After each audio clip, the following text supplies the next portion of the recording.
On m'avait parlé d'elle, mais je ne la regardais pas.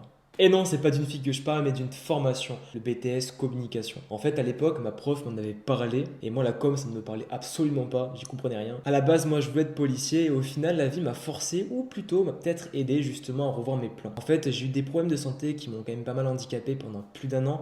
J'ai dû rester enfermé chez moi, je pouvais plus bouger, plus sortir, et donc au bout d'un moment, une reconversion était un petit peu inévitable. Mon état faisait que se dégrader. Mais j'avais décidé de pas rester sans rien faire parce que c'était pas dans ma nature. Et donc, j'ai testé plusieurs voies, et c'est des choses qui ne m'animait pas spécialement jusqu'à trouver la perle rare. Et sans forcément faire le lien directement avec ce que m'avait dit ma prof de droit à l'époque, eh bien cette perle rare, vous l'aurez deviné, c'était tout simplement la communication. Et ça m'a permis justement de sortir de mon cadre de ma chambre parce que vu que j'étais enfermé, je pouvais rien faire d'autre que me former et apprendre plein de choses là-dessus. Donc petit à petit, j'ai commencé à aller un petit peu mieux et en parallèle, j'ai commencé à me former plus sérieusement, prendre un accompagnement avec quelqu'un qui m'a vraiment bien accompagné et formé sur pas mal de choses. Et c'est là que j'ai monté ma boîte, eu mes premiers clients, eu pas mal d'échecs aussi, il faut se l'avouer, et beaucoup d'apprentissage. Et en fait, ce qui est marrant, c'est quand j'ai décidé de me tourner vers les entreprises, c'est-à-dire leur proposer mes services, eh bien j'ai voulu passer une première certification et aujourd'hui, en fait, je décide d'aller plus loin encore. J'ai passé un concours d'entrée pour le fameux BTS en communication que m'avait parlé ma prof de droit à l'époque et donc je le commence l'année prochaine. Et c'est là que j'ai tilté que ce n'était peut-être pas le bon moment pour moi à l'époque, mais que si je n'aurais jamais fait tout ça en amont, eh bien ce n'aurait jamais été le bon moment pour moi tout court. Alors si tu veux suivre justement mon aventure et découvrir comment mes astuces de communication pourront t'aider dans tes projets, eh bien abonne-toi.